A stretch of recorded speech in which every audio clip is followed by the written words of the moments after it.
Welcome back to Into the Pit. For the last time, this is going to be the last part of...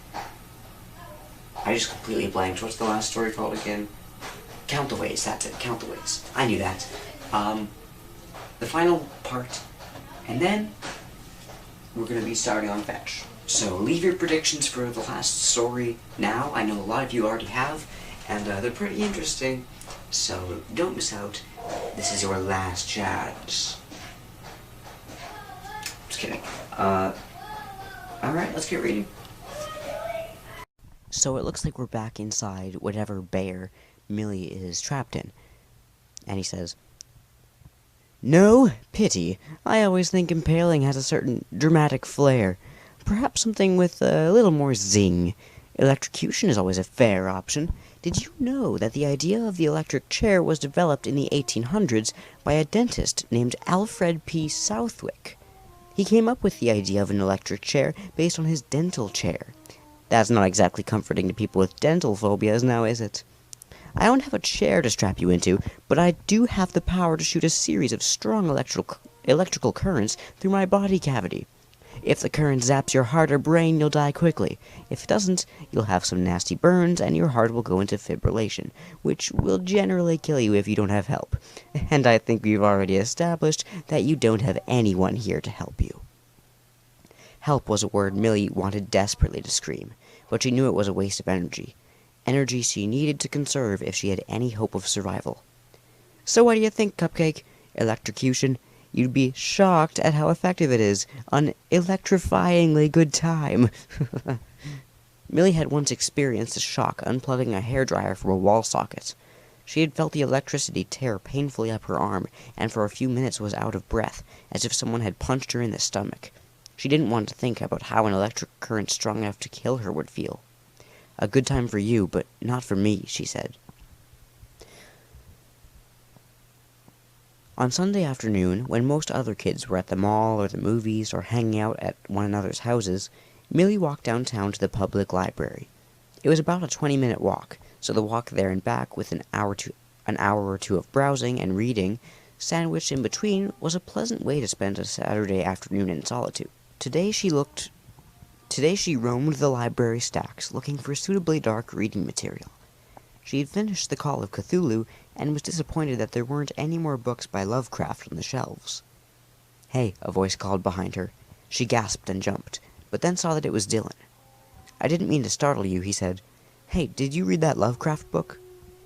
Millie couldn't believe that the stars had aligned such that she had ran into Dylan outside of school. "Yeah, I loved it. I was kind of hoping they have more stuff by him here." Dylan said. "I bet I can pick something else you'd like. Give me a sec." With a thoughtful expression, he scanned the shelves, then pulled out a thin book with a black cover and handed it to her. "The Lottery and Other Stories by Shirley Jackson," she read. "Yep, you'll love her. It's the perfect book to continue your classic horror pursuits." "Hey," he said, "I was reading at that table over there until I saw you. If you want to sit there and read too, you can." "Okay." Millie worked hard not to show how happy this invitation made her. "I've got to admit, I've got an ulterior motive inviting you," Dylan said. "I want to see the look on your face once you finish reading the first short story in that book." They sat at a table across from each other and read in companionable silence. Millie loved talking with Dylan, but being quiet with him was nice too. She read The Lottery with a growing feeling of suspense, and when she got to the ending, Dylan laughed. "You're reading with your mouth hanging open," he said. "It's the ultimate surprise ending, isn't it?" "It really is." "Say," Dylan said, "I was thinking that after I check out my books, I might have a cup of tea at the cafe next door.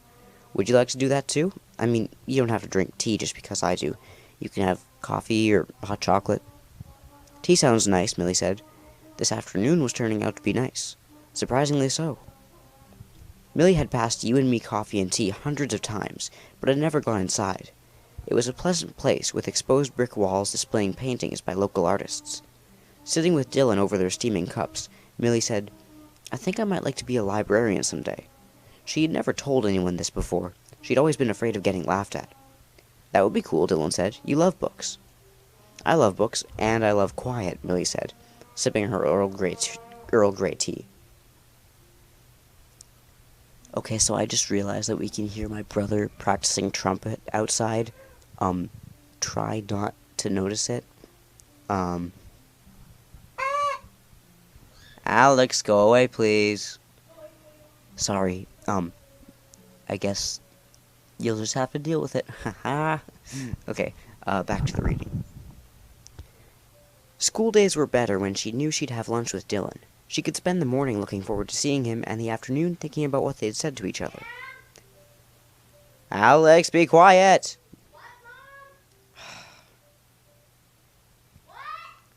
Oh my goodness.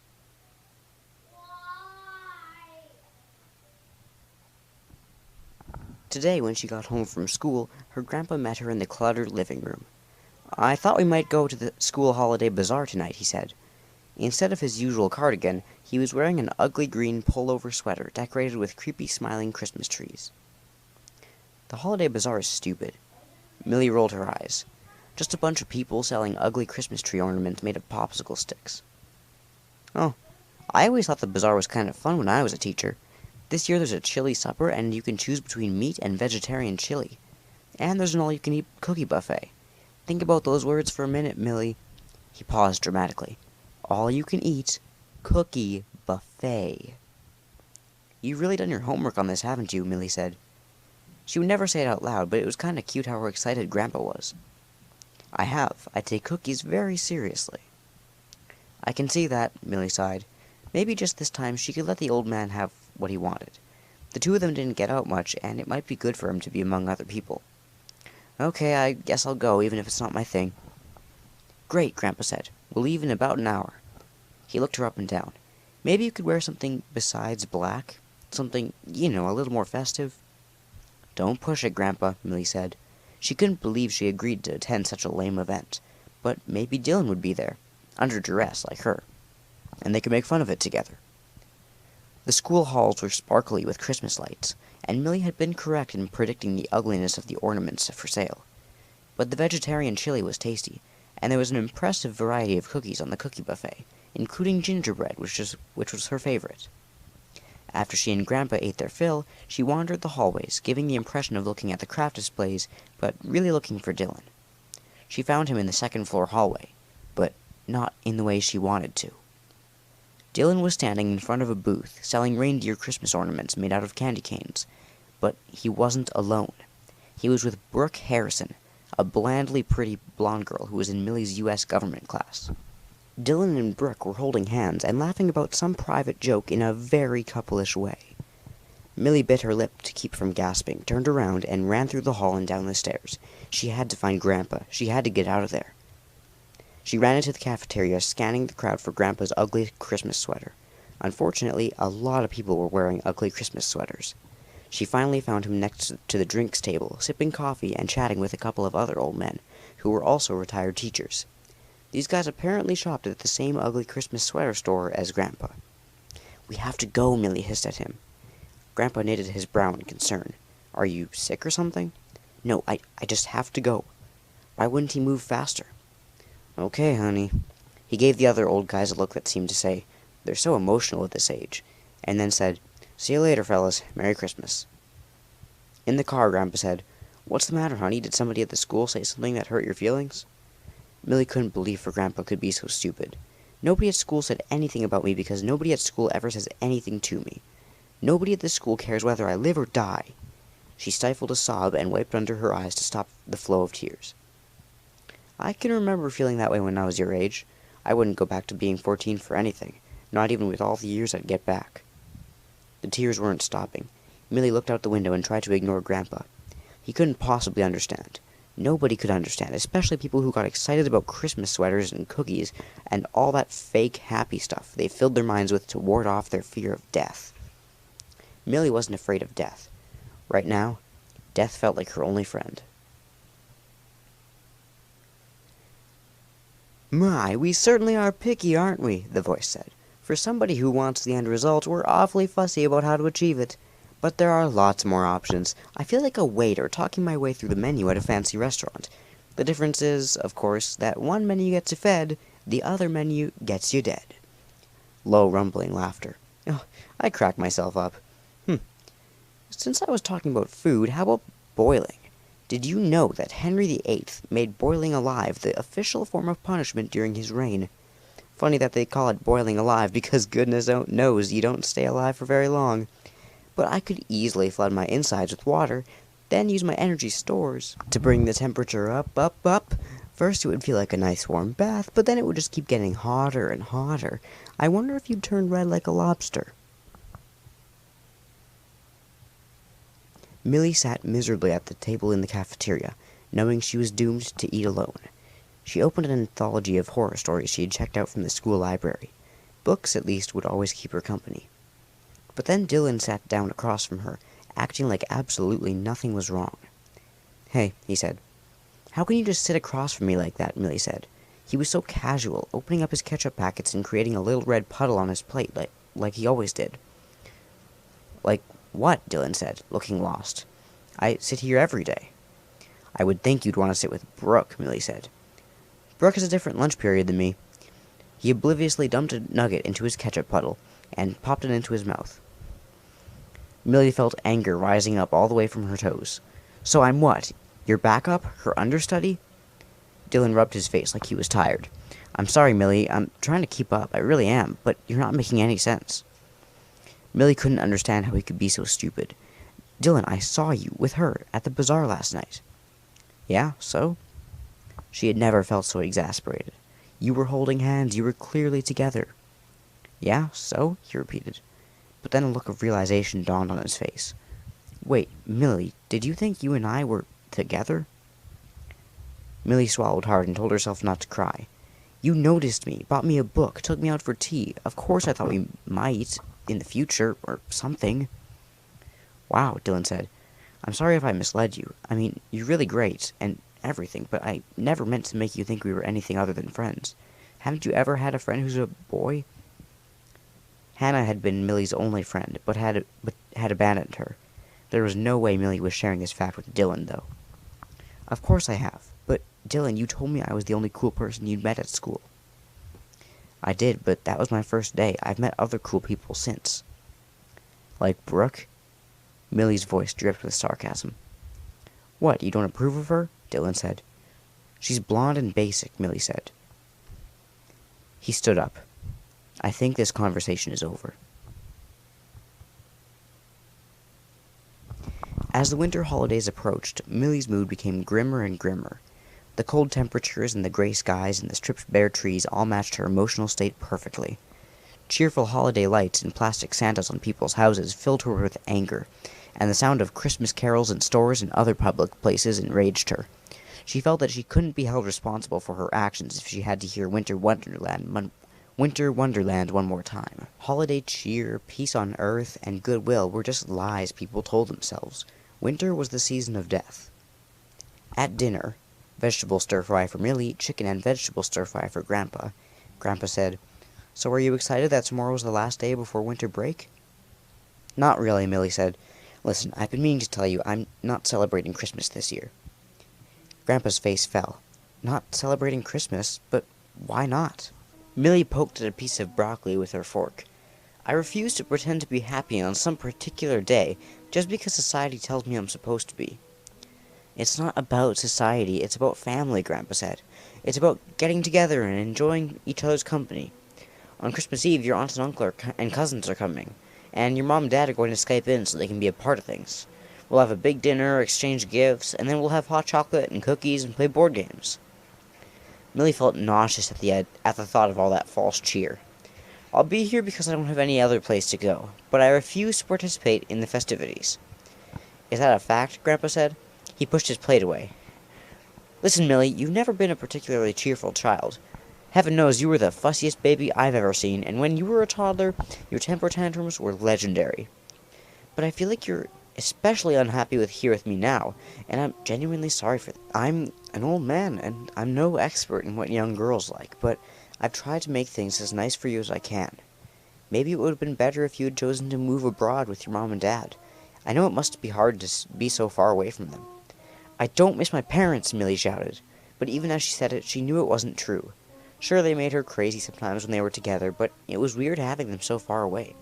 and Skyping with them on Sunday nights wasn't nearly enough to make up for their absence from her everyday life. It didn't help that she tended to be in a bad mood during their Skype sessions, mad at them for being gone, and so the conversations weren't always pleasant. "Okay, maybe you don't," Grandpa said, "but something's been eating you lately. Maybe a problem at school or a falling out with a friend. I'm not saying I could help, but sometimes it helps just to have someone to listen." Against her will, a picture of Dylan popped into her head. Dylan, the first guy she met him when she couldn't believe this cool new guy, who could have sat anywhere he wanted to, chose to sit right across from her. Well, that never happened anymore. Now he sat at a table with those guys who never talked about anything but games, and Millie sat alone. "I told you I don't have any friends," Millie said. "Well, maybe you should try to make one," Grandpa said. "You don't have to be a social butterfly if you don't want to, but everybody needs one good friend." "You don't know what I need." Millie stood up from the table. "I'm going to go do my homework." She didn't really have homework since today was the last day before break, but she'd say whatever she had to say to get out of there. "And I'm going to my workshop," Grandpa said. "You're not the only one who can storm matter out of a room, you know." It was the first time since she had moved in with him that he actually sounded like he was mad at her. In her room, Millie opened her laptop and went to her favorite music videos. The video was filled with images of ravens and bats and circling vultures. Millie felt like Kurt Carrion might be the only person on the planet who could understand her. Who was she kidding? Nobody would.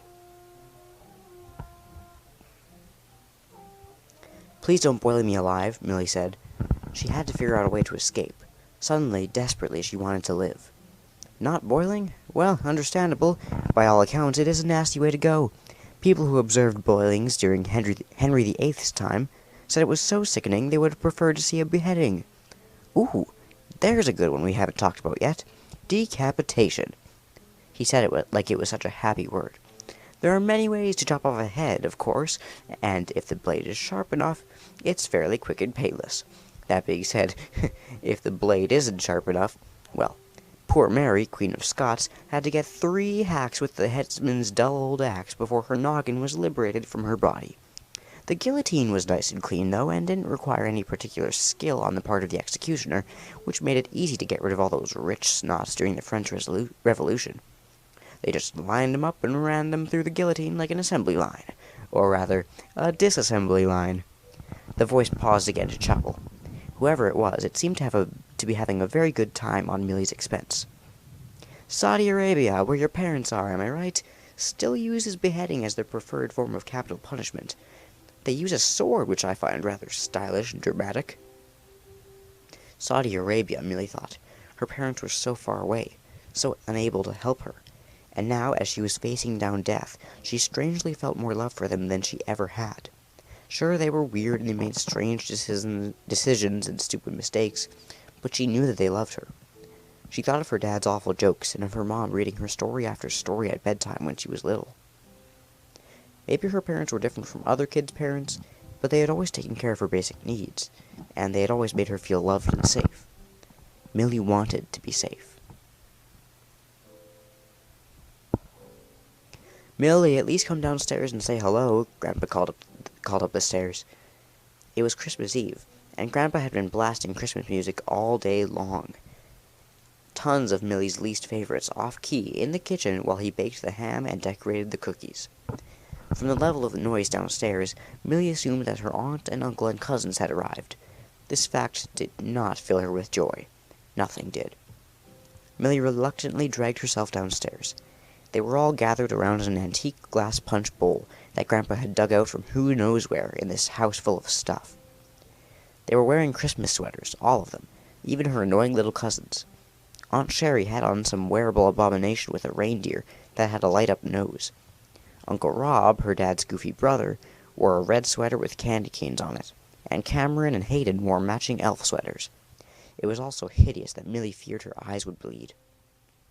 "Merry Christmas," Aunt Sherry greeted her, opening her arms for a hug. Millie did not move. "Hello," she said, her voice dripping icicles. "Off to a funeral, Millie?" Uncle Rob said, nodding to her head-to-toe black and purple clothing. He always said this to her, and apparently never stopped finding it funny. "I wish," Millie said. "Better to be in an honest, sad environment than a fake, happy one." and she would certainly prefer funeral music to being forced to listen to Winter Wonderland again. Millie isn't celebrating Christmas this year, Grandpa said, but at least she's agreed to grace us with her presence. How can you not want to celebrate Christmas? Hayden said, looking up at Millie with big, innocent blue eyes. Christmas is awesome. He had a little lisp that came out every time he said Christmas and awesome, which, Millie supposed, some people would find cute. And presents are awesome, Cameron said, pumping his fist in excitement. Both kids were so hyper it was like their parents had poured them full of black coffee. Millie wondered if there had been a time when she got this excited over the holiday, or whether she had always known better. Our culture is already too materialistic, Millie said. Why do you want more stuff? Her aunt and uncle and cousins all looked uncomfortable. Good. Somebody in this family needed to tell the truth. Sherry plastered a smile on her face. Millie, won't you at least have a cup of eggnog? Drinking eggnog is like drinking phlegm, Millie said. Really, how had such a disgusting beverage become a part of any traditional celebration? Eggnog and fruitcake both seem like they should be part of a punishment rather than a celebration. What's phlegm? Hayden asked. It's that gross, slimy stuff that's in your throat and nose when you have a cold. Cameron raised his cup. Yum, egg snot, he said, then took a big, showy drink. Millie couldn't take it. She had to get out of here. I'm going for a walk, she said. Can we come too? Hayden asked. No, Millie said. I need to be alone. Well, don't stray too far, Grandpa said. We're eating dinner in an hour. As Millie headed out the door, Grandpa called for her to remember her coat, but she ignored him. All the houses in the neighborhood had extra cars in their driveways. No doubt, because of visiting family members celebrating the holiday. All these people acting the same, doing the same thing. Presents and eggnog and hypocrisy. Well, Millie was different, and she wasn't going to participate. After one lap around the block, she was feeling pretty cold, but there was no way she was going back in the house yet. After one lap around the block, she was feeling pretty cold, but there was no way she was going... I just read the same thing. An idea popped into her head. Grandpa's workshop had a little space heater he always kept running. It could keep her toasty warm while she waited out the party. He was too busy hosting his lame little holiday gathering to go into his workshop. It was a perfect place to hide. Grandpa kept his key under a flower pot beside the workshop door. Millie found it, opened the door, and pulled the chain on the bare light bulb that lit the small windowless space. She closed the door behind her and looked around. The place was even more crammed with stuff than it had been the last time she was here. Grandpa really must have been hitting the yard sales, flea markets, and salvage yards. Near his workbench was a rusty antique bicycle, the kind with a giant front wheel and a tiny back one. There were lots of old mechanical toys, too. A metal bank with a clown that flipped coins into its mouth. A jack-in-the-box that startled her when the jester doll inside jumped out, even though she'd known what would happen once she started turning the crank. There was even one of those horrible grinning monkey dolls that clanged cymbals together. Why did Grandpa want all this stuff? And what did he plan to do with it? Repair it and then use it to clutter the house some more, she guessed. The strangest item among many was tucked into one corner of the workshop.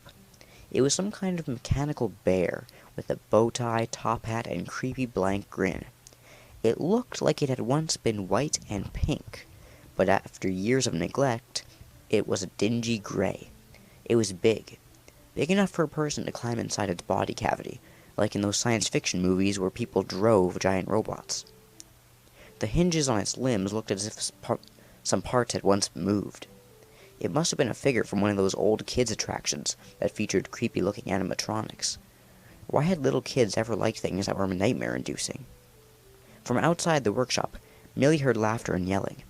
Hayden and Cameron playing in the backyard. She hadn't thought to lock the workshop door from the inside.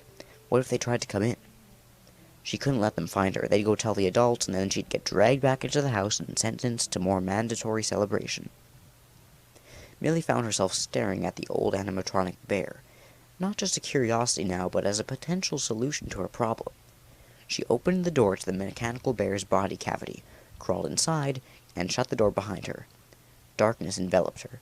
It was so much better than those annoyingly twinkly lights and garish bright Christmas sweaters. This was perfect. No one would find her here. She could go back to the house after she heard Uncle Rob and Aunt Sherry's car pulling out of the driveway. So what if she missed Skyping with her parents? It served them right for being so far away from her on Christmas.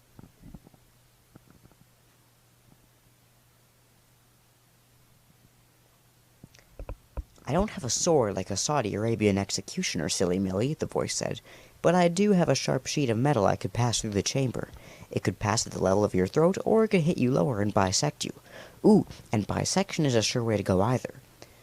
Either way, the job would get done. I think it would be smooth, like Madame Guillotine, instead of a slow, dull hacking like Mary, Queen of Scots, experienced. But I'm not 100% sure. This will be my first attempt at decapitation. Yours too, but it'll also be your last. As the voice laughed, Millie pushed on the walls of the chamber that trapped her. They didn't budge. But then she saw a tiny crack of light shining through the side of the door.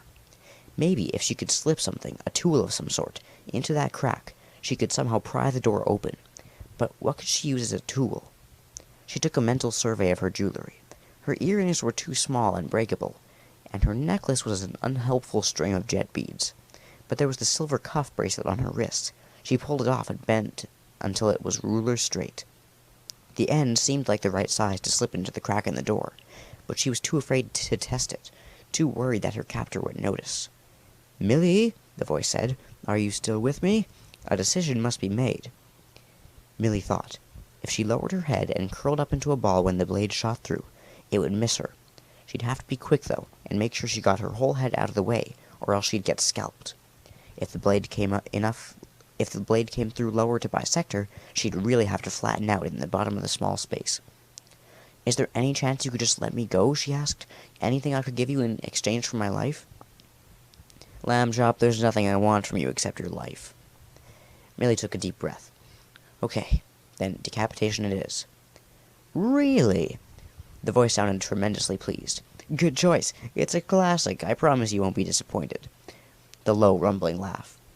"You won't be disappointed, because you'll be dead." Millie felt more tears spring to her eyes. She had to be strong. But you could still cry and be strong at the same time. "Tell me when you're about to do it, okay? Just don't spring it on me." "Fair enough, I suppose. It's not like you're going anywhere. Give me a few minutes to get ready. You know what they say, prior preparation prevents poor performance."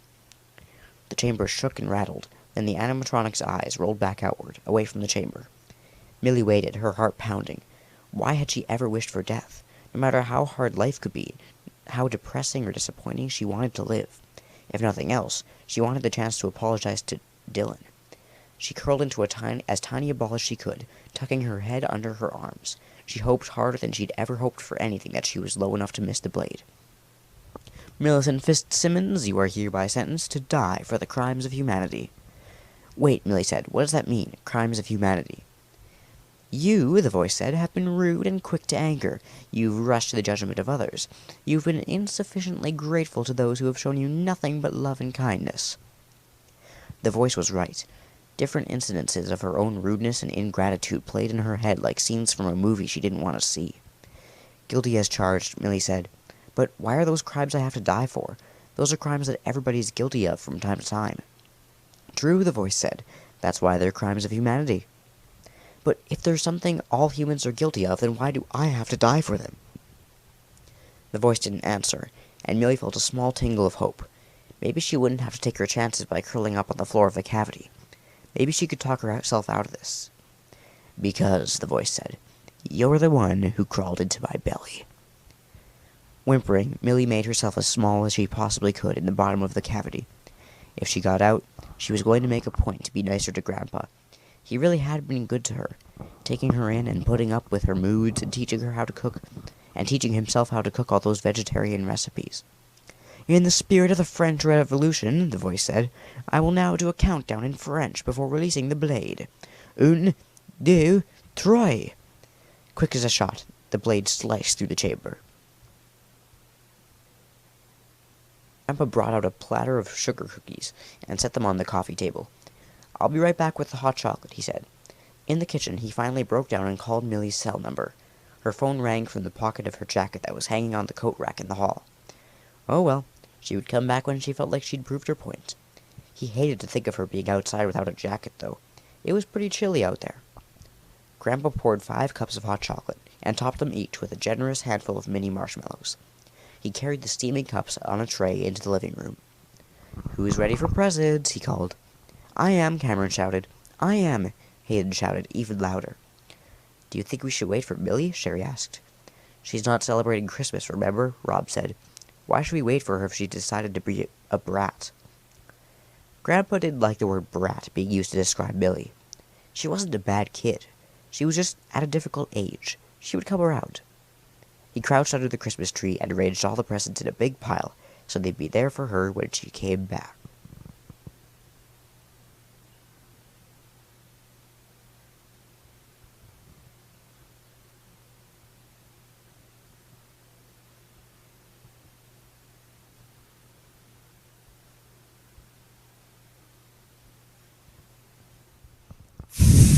Propping his feet on an open drawer, Detective Larson leaned back in his wooden desk chair. Its typical creak sounded unusually loud in the absence of the daytime chaos of the divisional office. The bullpen was crammed with 12 desks, double that number of chairs, triple that number of computers and monitors and printers, a smattering of bulletin boards and storage cabinets and work tables, and the lone malfunctioning coffee maker stuck in the corner. The coffee maker spewed out abysmal coffee, but it made a musical hissing sound that a couple of the detectives thought sounded like Rise of the Valkyries. It was on one of its more screeching crescendos right now. Larson shook his head. He only noticed how depressing this place was when all the people were gone, as they were on this late Monday evening. He should have been gone, too, but he wasn't in a hurry to get back to his empty apartment. Ever since his wife Angela left him, filed for divorce, and embarked on a mission to be sure he saw their 7-year-old son Ryan as little as possible, Larson didn't see the point of going home. Home wasn't home. It was a 2-bedroom walk-up that, according to Ryan, smelled like pickles and had the ugliest carpet ever. He told himself he'd stay up late and catch up on reports, but he was just sitting there feeling sorry for himself. Was he really the horrible dad she accused him of being?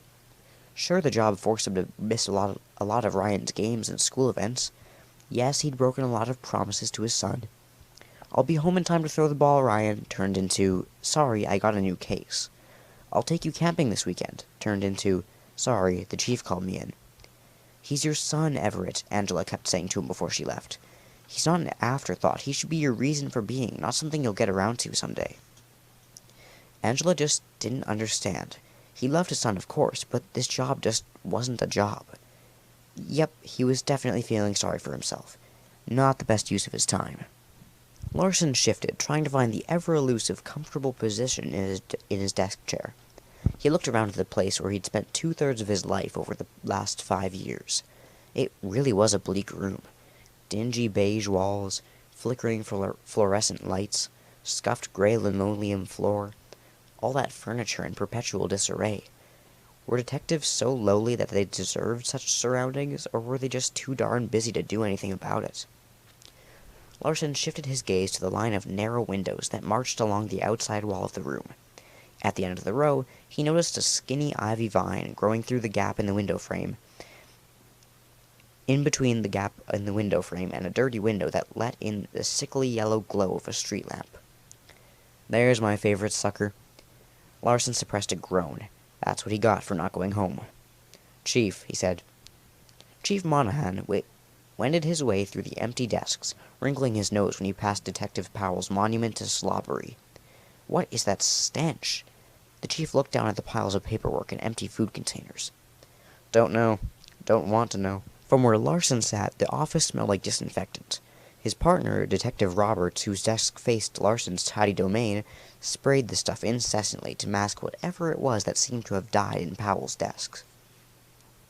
The chief propped up a foot on the extra chair next to Larson's desk. He held out an envelope. Larson eyed it. He had a strong suspicion he wasn't going to like what was in it, so he made no move to take it. The chief tossed his envelope onto Larson's smudged green desk blotter. It landed next to the row of freshly sharpened pencils. Larson had lined up for his evening's drudgery. "The Stitch Wraith," the chief said. "No one else wants it." "I don't want it." Tough. The word sounded exactly like that when the chief said it. A compact, prematurely gray-haired man, the chief made it clear early in his career that his size and hair color had nothing to do with his ability to kick ass. He wasn't big, but he could do what any big man could do. And he sounded like a big man, with a loud, rough voice that you didn't argue with unless you absolutely had to. Larson had to. He did not want to see what was in the envelope. The Stitch Wraith is an urban legend, Larson protested, still not touching the envelope, which lay like a big slug next to his feet. Not anymore. You heard the latest? Chief Monahan clearly wasn't going to listen to dissent. Larson sighed. How could he not have? It was all over the news, and the public was demanding answers. A local teen, Sarah something, disappeared a week before, and the detectives assigned to the case, not Larson, who gave thanks for small favors, had several dozen eyewitnesses who claimed the girl turned into garbage right before their eyes. Now, admittedly, the eyewitnesses were public school kids, not always the most stellar purveyors of truth, but in this case, their stories had a ring of authenticity to them, in spite of the outlandish content. I heard, Larson admitted. Can't make heads or tails of it, I know. But this morning we had most of the witnesses back in to see the psychologists. The shrinks confirm the witnesses believe what they're saying. Same goes for the people who've seen the Stitch Wraith.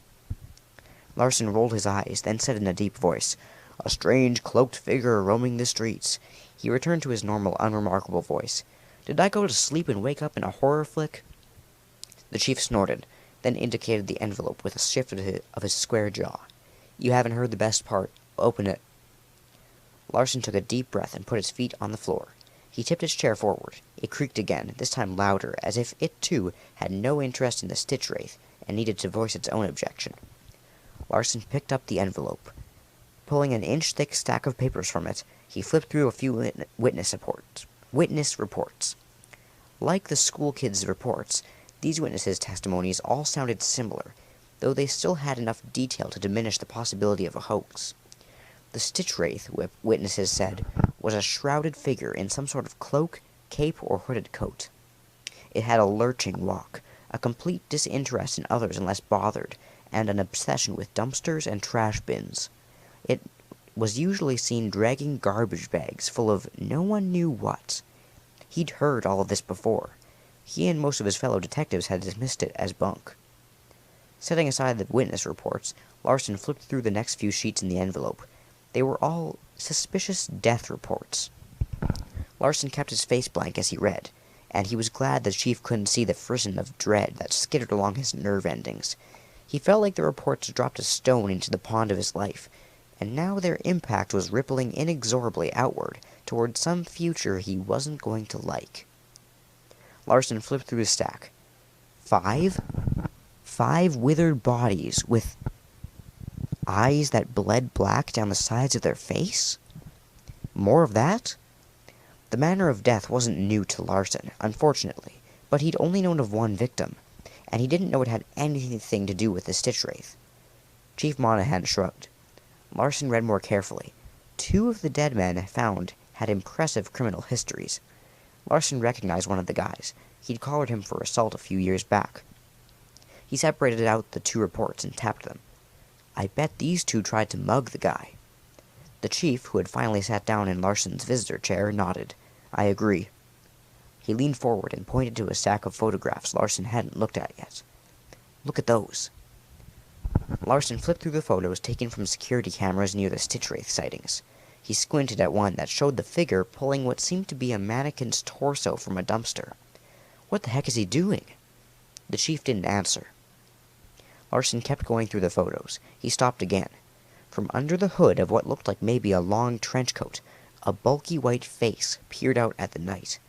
Larson stiffened so he wouldn't recoil. He wanted to drop the photo and get as far away from his desk as he could, but he didn't do that. He just stared at it and concentrated on breathing normally. He wasn't going to let this craziness rattle him, especially not in front of the chief. The face wasn't a face. Not a human one, anyway. Unless it was a damaged human face covered in bandages, maybe? It looked more like a mask. The face was round, and its features were drawn onto the curved white surface. Done in thick black marker, the black features looked like a child had made them. Larson deliberately relaxed his shoulders, in which he realized had been creeping toward his ears. It's just a stupid mask, he told himself. Larson looked up at Chief Monahan. A mask? Your guess is as good as mine. Larson looked back at the face. It had dark eyes, one of which was blackened, and it had a terrifying mouth with a missing tooth and something stuck between the remaining front teeth. Were those blood stains around the mouth? We got a match on it. The chief pressed his thin lips together in what could have only been a smile. He likes dropping bombshells. A match on what? This? Orson pointed at the blurred and bizarre face. The chief nodded. And you're not going to believe where we got it from.